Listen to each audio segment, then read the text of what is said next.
Përshëndetje miq të programit Familja 7, në këtë mbrëmje juftoj të qëndroni në shoqërinë tonë. Do të diskutojmë sonte për median tradicionale. Sa e rrezikuar është kjo media përballë asaj online, që është shumë e shpejtë dhe më pranë konsumatorit, me ngjarjet e realitetit në çdo moment të ditës. Të ftuar në studio kemi Marsel Lela, Skenarist, dhe Agustin Prenga, Drejtues i Levizjes Studentore Instituti Jeta Shqiperi dhe Kosovë. Përshëndetje, mirë se erdhe këtë mbrëmje në studion tonë. Përshëndetje Nela, faleminderit. Kënaqësi tu kemi këtu. Fillimisht le të ndjekim një insert të shkurtër se si ka evoluar media ndër vite, që me sa duket ajo online qëndron në krye të klasifikimit. Rikthehemi pas pak.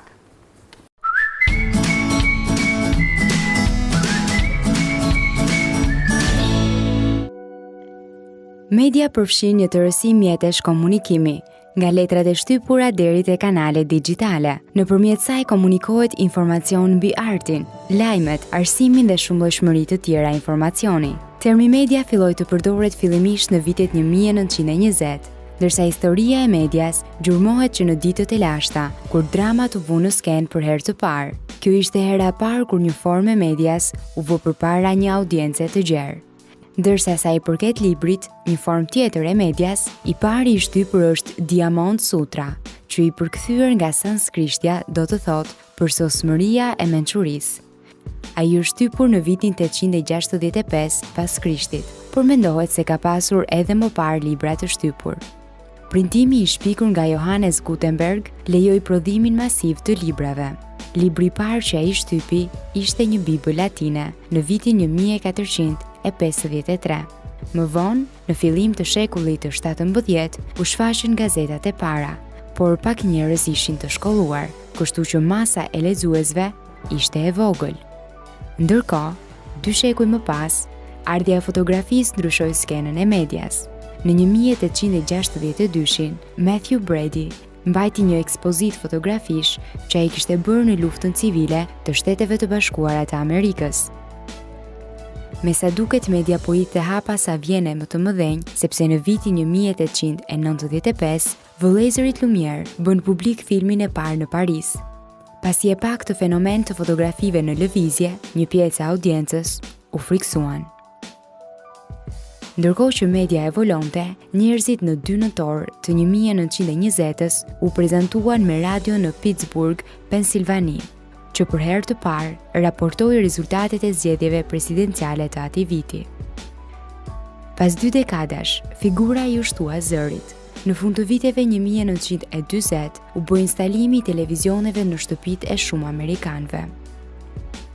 Por televizioni nuk e finalizoi dot epokën e medias, sepse në shekullin e 20 shumë njerëz mirëpritën internetin.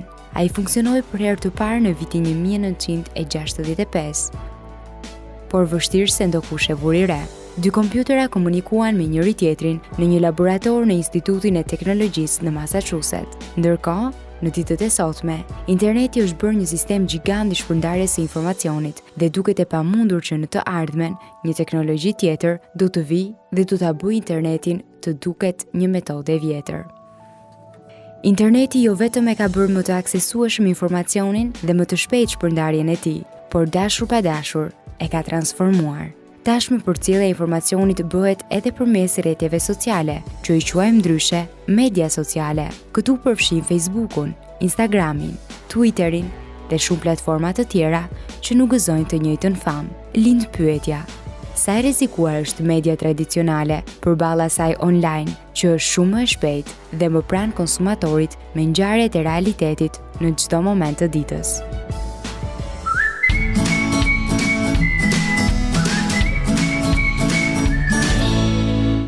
Jemi rikthyer në studio pas insertit të shkurtër që ndoqëm me të ftuarit tanë, me Marselin Agustin. Pyetja ime e parë për ju sonte: a është media sociale një media?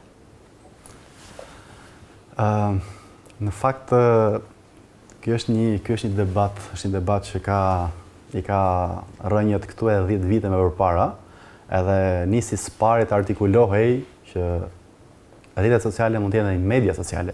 Termi media sociale e mori këtë emër në revoltat e pranverës arabe, që quhet kështu, që nisi në Egjipt, në sheshin Tahrir, ku ishte një revoltë e cila për mungesë televizioni, për mungesë media dhe për shkak të censurës mediatike që ndonte atje, të rinjt e gjetën si zgjidhje për ta bërë publike në Facebook.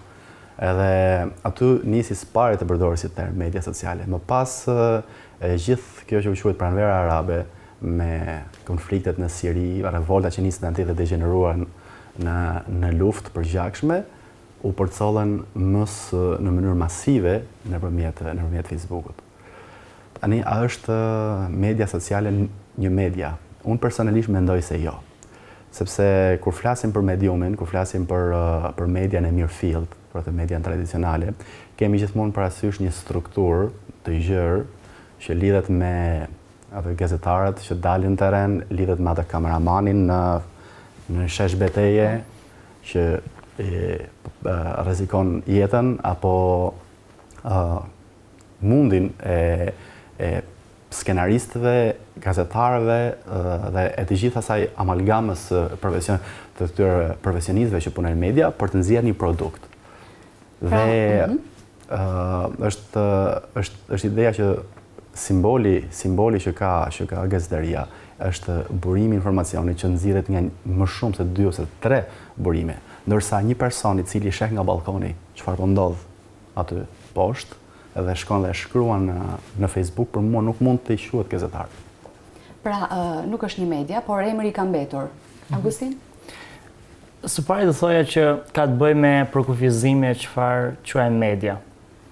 Sepse mendoj sidomos edhe në Shqipëri, për shkak sepse ne nuk kemi edhe një fjalor për të përshkruar disa terma, mendoj që kjo ka ndodhur globalisht, e kemi thënë është media sociale, sepse lajmi është dhënë në rrjetet sociale, mendoj. Kështu që ka dhe një mungesë vakum për ta përshkruar këtë dhënie informacioni. Nëse unë do ta konsideroja medien si mënyrë për të dhënë informacione në shërbim të publikut, duhet të pranojmë që ka mënyra alternative për ta dhënë informacionin, ndryshe nga ato që ne quajmë tradicionale. Nga ana tjetër, unë do shkruaj pak mbrapsht të themi kë konsiderojmë tradicionale. Ne konsiderojmë tradicionale televizionin apo gazetën, kur ne dimë që para 50 vitesh nuk kishte televizion. Ishte gazeta, apo më përpara ishte radio. Dhe në fakt, kur doli televizioni, në atë kohë, thuhej që radio nuk do të ekzistojë më, sepse televizioni është një konkurrent i fuqishëm. Pra në këtë, unë më shumë se sa, unë e shoh më shumë se sa një kalim, një mënyrë ndryshe e të bërit media, pa e përkufizuar tradicionale apo sociale, duke pranuar që kemi një vakum termash dhe praktike në këtë moment. Pra, tani bota po ecën me shpejtësinë e gigabajtëve. Shohim pafund rrjete të ndryshme sociale, blogje të ndryshme, faqe online, është kthyer media sociale në një mënyrë të jetuari. A e ka zbërur kjo sadopak impaktin e televizionit, radios, shtypit të shkruar tek njerëzit? Unë besoj se kjo luftë ka nisur së pari me shtypin e shkruar, ka qenë një luftë brenda mediave tradicionale, një luftë brenda llojit. Dhe ka qenë lufta e televizionit ndaj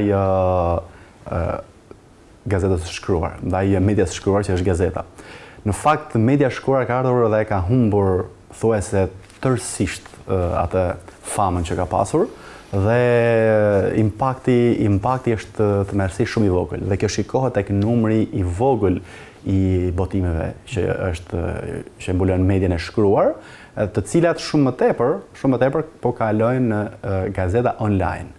Dhe ardhmja e gazetarisë këtu e 15 vite më përpara apo 20 vite më përpara, kjo ka nisur që në atë kohë të mendohet si vdekja e medias së shkruar, ardhmja e gazetarisë u pa reportazhi e gazetarisë së shkruar. Pra, të kalonin nga gazeta lajmet e vogla, lajmet e ditës apo që ishin aktualitete dhe gjëra të tilla, dhe të merreshin me reportazhe, gjëra të cilat mundohen 1 muaj apo 2 muaj për të bërë dhe reportazhe të gjata mbi tema të saktuara. Dhe kjo konsiderohet si ardhmja e gazetarisë.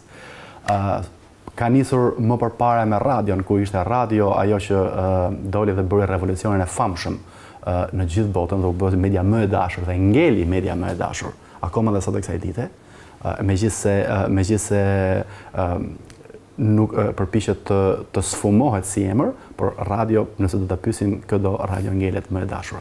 Por lufta u humb nga media shkruar që përballë radios dhe televizionit, ndërsa përballë rrjeteve sociale më tepër për mendimin tim është përshtatur dhe për mua rrjetet sociale kanë shpëtuar nga vdekja totale median e shkruar. Median e shkruar, sepse tek këtu shoh njerëz që kanë një gazetë në duar, pjesa më e madhe nuk shohin fare televizor. Mendoj që jam në të njëjtën linjë, që kanë ndryshuar mënyra se si merret informacioni. Janë kanale të tjera për të marrë informacionin. Unë besoj që në shumë pak vite nuk do ta përmendim termin media tradicionale. Për arsye se vetëm kanë ndryshuar mënyra. Kështu që në këtë aspekt mendoj që e ka sfiduar mënyrën se si është dhënë informacioni deri tani. E ka sfiduar, por njëkohësisht mendoj që është një tranzicion që do të bëhet për fëmijët tanë, do bëhet mënyra normale e të marrit informacionit dhe nuk do të dinë më se ka ekzistuar përveç librave historik një mënyrë tjetër të marrit informacionit, qoftë në shpejtësi, qoftë në cilësi apo në burime të ndryshme. Po, le të flasim pak edhe për kodin etikës së medias. Në Shqipëri për herë të parë një kod i tillë është ai që daton i vitit të largët 1917 tek revista Ylli i Mëngjesit, ku kryeredaktor ishte Kristo Dako. 23 nene që tregonin përcaktonin natyrën e shtypit, përcaktonin të drejtat edhe përgjegjësitë e gazetarit në ushtrimin e profesionit të tij. Lind pyetja, a janë standardet etike të medias të harmonizuara me zhvillimet e saj ndër vite? Do thoja jo. Edhe kjo është një betejë tjetër ku rrjetet sociale kanë humbur, sepse çështja e etikës është ka një shtrire shumë të gjerë, lidhet me burimet e informacionit dhe po flasim me terma shumë më të thjeshta, me përdorimin e fëmijëve në media apo gjëra të tilla dhe unë besoj se duke u dhënë një lloj lirie, do thoja e tepruar këtyre mediave, është zhvilluar dhe një shkelje shumë e madhe etikës, ku çdo njeri mund të thotë gjithçka, çdo njeri mund të shpif çfarë do dhe askush nuk mban përgjegjësi. Këtu do ju kujtoja një shkrim të shkrimtarit dhe studiusit të madh Umberto Eco, që e ka bërë kundër këtyre mediave sociale, i cili është pse del kundra. Nuk është çështja që nuk duhet të marrin të drejtën çdo kush duhet të ketë të drejtën për të shprehur, por askush nuk duhet të ketë drejtën e shpifjes pa u cënuar nga ligji, sepse mjafton të lexojmë vetëm komentet që bëhen poshtë shkrimit për të parë se sa balt hidhet mbi autorët e shkrimit, mbi gazetarët, por edhe mbi vetë viktimen, mbi cilët mund të jetë bërë shkrime. Dhe kemi pasur madje edhe raste tragjike, vetvrasësje, që të natyrës së bullizmit që quhet sot, sepse pikërisht nga këto komente kanë krijuar një lloj dhune psikologjike tek viktima. Në rastin e famshëm të Gjisjelës, dhe po të shikosh rrjetet sociale edhe madje ushtri edhe në media klasike, emri i saj u dhunua 2 herë. Edhe dëmi më i madh ju bë pikërisht një artikulimi politik dhe pa pikë etike i emrit të saj. Po, dhe kjo pati një ndikim të madh edhe në jetën e saj. Do thoj që ndryshimi më i madh në aspektin ligjor, ndoshta edhe si nga profesioni për që kam studiuar, ligjet ekzistojnë dhe janë shumë të mira. Problemi i zbatimit është më i gjerë se sa zbatimi në media. Do të thoja që më përpara në media të ashtu quajtura tradicionale, ka 3-4 burime informacioni dhe ka një lloj ethosi në varësi të logos, ekranit, televizionit apo gazetës, pra grupit editorial. Tani në mediat sociale kjo është decentralizuar. Dhe pavarësisht se në mediat sociale je me zë dhe figurë dhe me figurë shumë të përpunuar, e vërteta është që ka një lloj ushqyerje për hipokrizin, pra tjetër imazh paraqet dhe tjetër koment ke. Për mua kjo është lëvizja e vlerave. Më përpara me logon lidhen njësër integriteti apo një formë editoriale. Tani është aq e shpërndar dhe kodi etikës leq është i vështirë për të zbatuar, por mendoj që nuk ka as kjo rregull i pashkruar i të respektuarit të personit që po flet, apo të folurit me përgjegjësi. Dhe ky është problemi më i madh që shikoj tek mediat sociale në fakt. Është vetëm shfaqja e atyre gjërave që ne nuk i kemi. Me sa duket ky kod etike i shkruar më parë nuk ballafaqohet si duhet me mediat online sot në tregun aktual mediatik shqiptar, në realitetin e sotëm. Është pikërisht, mbase sepse shihet një lloj neglizhence në mediat online për të përfshirë çështjet e etikës. Çështjet e etikës profesionale në fakt për mua kanë bëjnë edhe me atë se kush është pas një shkrimi ose pas një profili në rrjetet sociale. Mund të jetë gjithkush që mund ta shes veten për gazetar, por që nuk ka as haberi më të vogël për çështje gazetareske ose për çështje ligjore. Edhe mund t'i lejoj vetes që të shprehet në atë mënyrën e vet, pa e ditur në fakt se kjo gjë bie ndesh me ligjin dhe mund të dëmtojë dikë. Po, Marsel përmendet pak më parë shkrimtarin edhe studiuesin e famshëm italian Umberto Eco, me shkrimin e tij që ai në fakt bëri buj në mediat sociale që interneti u jep të drejtë fjale dhe budallëve. Ishte kështu titulli eksakt. Pse mendoni kjo luftë e ashpër e Ecos ndaj webit? Është një shkrim vërtet shumë interesant dhe i shkruar me atë ironinë holl të Umberto Ecos, shumë buj bëri, sepse ishte provokativ si titull. Po natyra e shkrimit të Ecos ka të bëjë me vetë natyrën e atij shkrimtari i cili e do të bukurën, edhe është pas kësaj ai botoi edhe një letër po prapë rrjetet sociale për nipin e vet që thonte lexo sa më shumë dhe përpiqu të mbash mend atë çfarë ke lexuar. Sepse nëse madje përpiqu të mbash mend në një vepër letrare edhe personazhe dytësore apo tretësore, sepse kjo do ta zhvillojë më shumë atë mendjen tënde dhe kulturën tënde, sepse nëse do i referohemi vetëm shkrimeve që i bëjmë scroll në Facebook apo në rrjetet tjera sociale, është vetëm një lloj bumi i madh informacioni, i cili më tepër përpunohet në tru dhe më tepër shkakton një lloj kataklizme. Siç e përmenda më parë, kjo nuk ishte për t'u vënë kufirën të thana njerëzve që mos të flasin dhe mos të thonë atë çfarë ata ndjejnë. Por mënyra se si do thohet, Umberto Eco kësaj referohet prandaj quhen budallëj, sepse janë njerëz që futen për të ofenduar për çfarë ose për të nuk kanë asgjë për të bërë dhe futen dhe japin vetes një lloj rëndësie boshe apo hipokrite, siç tha Agustini. Agustin, sa në mbështetje të kësaj kritike jeni të këtij shkrimtari italian? Do thoj që artikulli Ecos dhe Eco vetë si shkrimtar apo eseist, ai nuk e ka çështjen te kanalet e komunikimit. Mendoj që çështja e tij është tek thellësia.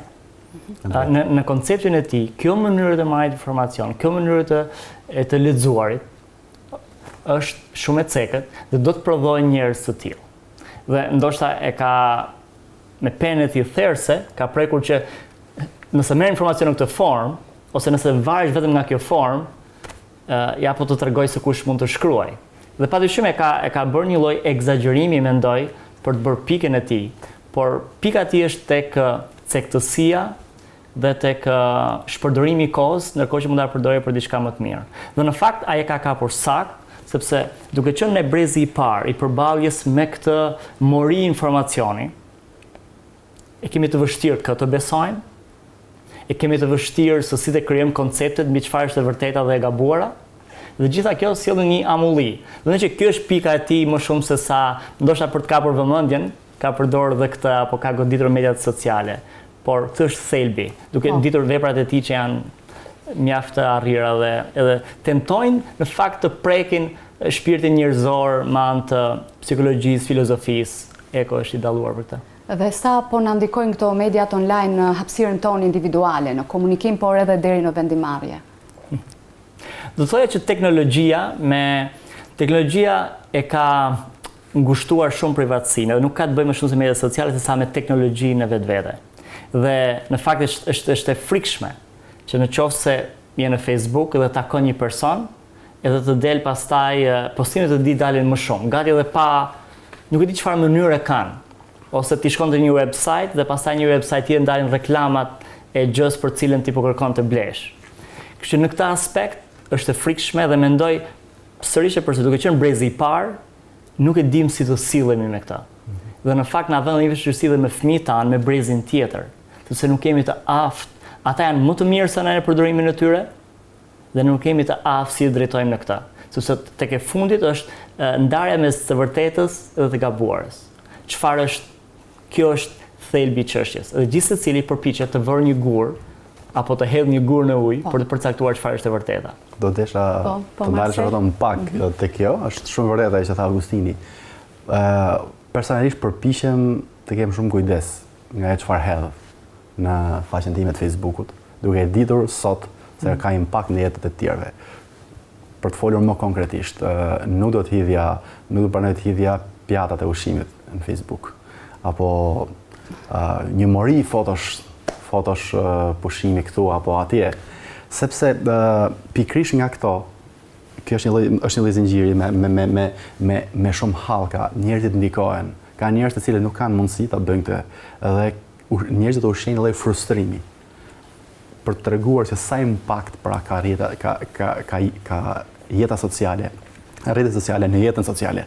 Ka shumë impakt, ka njerëz të cilët e vuajnë shumë këtë gjë, dhe madje ka njerëz që i fabrikojnë edhe për të bërë pak humor, mund të bëjnë një selfie përballë kullës së Eiffel që mund ta ketë në shtëpi në një fotografi dhe mund ta shesi si unë jam në Paris. Dhe thjesht për të janë hipokrite dhe pa vërtet e jetës njerëzore. Mund të jetë diçka tek e cila ndoshta pa dashje mund ndikojmë edhe ne. Prandaj duhet kemi shumë kujdes na mund gjithë të hedhim në rrjetet sociale ato çfarë është për ndërtim, ato çfarë është për inkurim dhe e bukur. Se në fakt të gjithë kemi postuar, edhe nga vetja ime kam bërë postime të natyrave të tilla. Kam bërë dhe unë, nuk është çështja të hedhësh një foto apo 2 foto, çështja është të bombardosh ditë për ditë Facebookun me këtë lloj jete, duke thënë tjerëve shiko çfarë jete bëj, kjo është jeta ime, pra jeta ime është pushime. Në fakt është vetëm një fasadë, në dukje ashtu duket.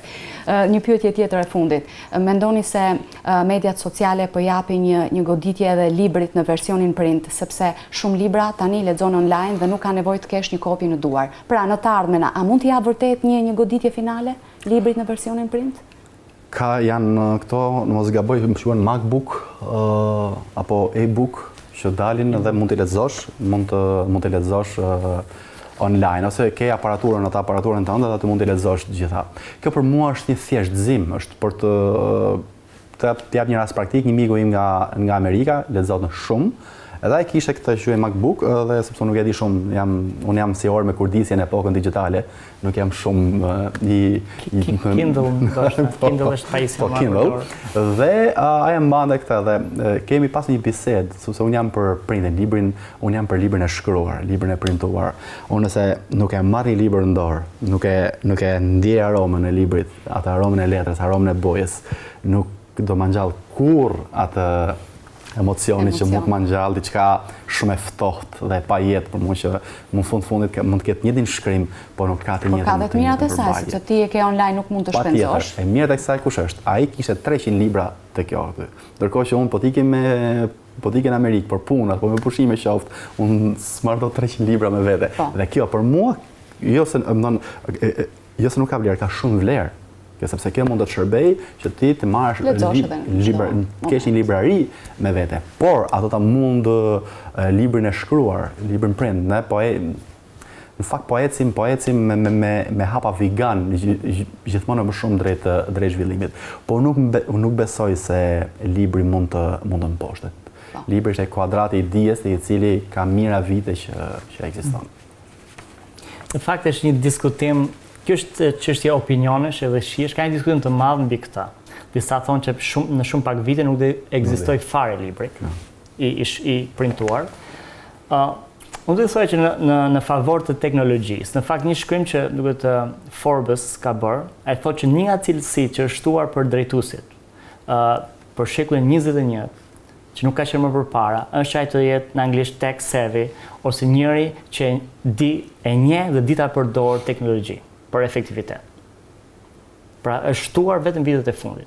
Kjo do të thotë, kjo na çon që në zhvillimin personal, në marrjen informacioni, në leximin, qoftë edhe për dëshirë, do t'i kemi libra të printuar. Do t'i kemi librat online apo Kindle. Amazon është një gjigant i shitjeve që në fakt ka nisur me librin, e ka librin si qendrën e vet. Dhe në këtë aspekt ka shumë lirshmëri për t'i lexuar. Unë për vete jam lexues i rregullt edhe blerës në Amazon, megjithëse kanë një kosto, sepse mund të marr në kohë reale librin që dua. Nga ana tjetër, merr libra print apo libra PDF, në versionin PDF. Pa, e-book, në versionin e-book për Kindle. Kështu që mua nuk më shqetëson në fakt kjo mënyrë më shumë se sa më shqetëson që njerëzit të lexojnë.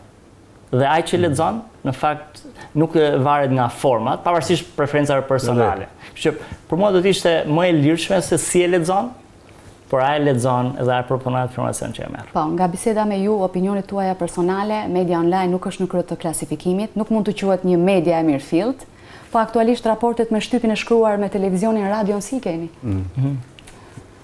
Unë të mira, nuk i kam qia përderisa të punoj në televizion, por unë jam i lidhur shumë me median e shkruar. Unë e kam nisur me median e shkruar dhe ngelem shumë i dashuruar me të. Për vetë profesionin tim si skenarist, dhe më pëlqej më tepër të konsideroj veten shkrimtar se sa gazetar. Por një dashuri shumë e madhe është dhe radio, me cilën e folëm kaq pak. Radio e cila është zëri njeriu që përçohet, shkon në veshët e njerëzve dhe është shumë kollajlik, radion e ke kudo. Radion e ke kudo dhe është e mrekullueshme se unë kam pasur një përvojë ku tek një vit në radio dhe për mua ngelet përvoja më e bukur që kam pasur në media. Tek çështja kush është më lart dhe kush e mund kë, mjafton të përmendim faktin kush i referohet kujt. Media sociale, lajmi që jepi referohet medias klasike, medias tradicionale. E merr nga televizioni, Fevziu del dhe bën atë dhe atë e marrin atij ose tjetri bën atë dhe i marrin dhe i hedhin në rrjetet sociale. Nuk ndodhet kundërta pjesën të rrëmuese të rasteve kur vetëm rastet kur politikanët hedhin diçka në Twitter, e cila mund të jetë një deklaratë që përbën ushqim për median tradicionale. Unë e konsideroj mediat sociale, nëse përdor një shembull nga biznesi, si të kesh një dyqan në blog. Magazinet ta kesh një vend tjetër, që për mua magazina është blogu apo është media tradicionale, por po s'patet dyqanin për ta reklamuar atje, është e vështirë të gjejnë. Kështu që sa i përket televizionit, ja të intervistë. Sa vete do shikojnë nga fillimi në fund. Por nëse copëzon në 2 minuta apo 3 minuta, ka shumë gjas që më shumë njerëz ta shohin. Pra është më të vërtetë është e paqartë cila ekziston më lart. Sa i përket radios, radio më pëlqen, por unë zëvendësoj me një që është podcast, që është sepse dua të dëgjoj atë që dua unë dhe në kohën që dua unë, dhe podcast ta ofron. Kështu televizioni pothuajse fare në formatin generalist, mund shkosh shohësh një film direkt në platforma si Netflix. Radio është shoqërues për makinën, por podcast do ta zëvendësoja dhe është i shkruar fatkeqësisht edhe analiza që bëhen në Shqipëri, do të thoja, është në nivelin që nuk të qas për ta lexuar. Por gjithsesi jeni aktiv dhe në rrjetet sociale. Detyrimisht e pashmangshme kjo. Po s'patet dyqan në vendin më të vizituar. Po ajo që do të shtoja, shumë vërtet, jo. Ajo që do të shtoja është që pikërisht merret ky mall. Merret ky mall dhe edhe hidhet tek dyqani. Ju falenderoj shumë për këtë bisedë të këndshme, shumë suksese. Faleminderit. Faleminderit, suksese. Vazhdoni që ndroni me ne, mos u largoni nga programi Familja 7, pas pak do të jemi në studio me një tjetër panel të ftuarish.